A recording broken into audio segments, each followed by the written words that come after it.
intrigues me, and what is the compensation? What are the terms of this contract? How does Arkansas fit into this? What do we get out of it?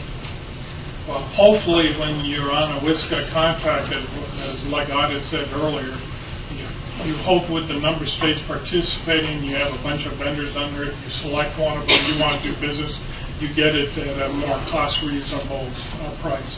Senator Flowers, can I ask you a question? Yes. Because I think I think you're onto a good thing, but what I'd like to ask is if we could get that information when we come back for a follow-up meeting on this.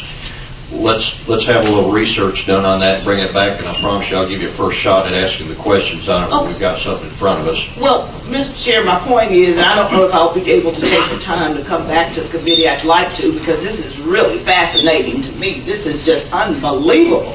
Unbelievable that the state of Arkansas would engage in something like this. This is unbelievable. But I want to know about this RFP. Who put the RFP together? Who does that? Does DHS do that? Who does that? What agency does that? For the CH Mack RFQ, I would imagine it was the Division of Aging and Adult Services that put that RFQ together.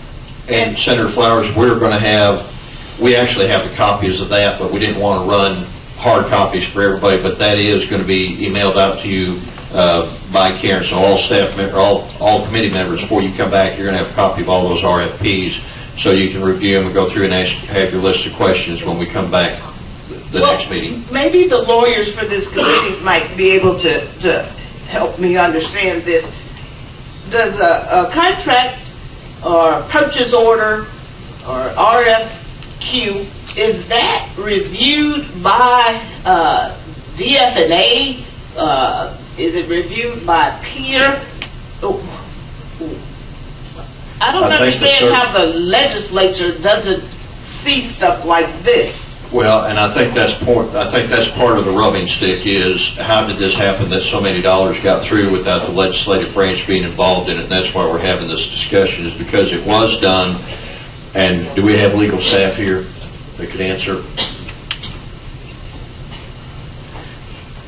We might get a brief opinion with the option of coming back and drilling down on this a little bit more and having some more information on it. But I would think that the committee would want the legal staff to research what is expected, reasonably expected, and authorized by the legislature. Yes, ma'am. And if we could, we'll let legal staff take a run at it just for time of satisfaction right now, just so we leave here. And where I'm going to go, committee members, just so you know, I've got two on the list, which would be Senator Hickey and then Representative Gates will take the last one, and then we're going to bring Ken and Pam up to the table. And I see Mr. Green want to say something. So let me go ahead, Charlie, and then we'll let some legal staff.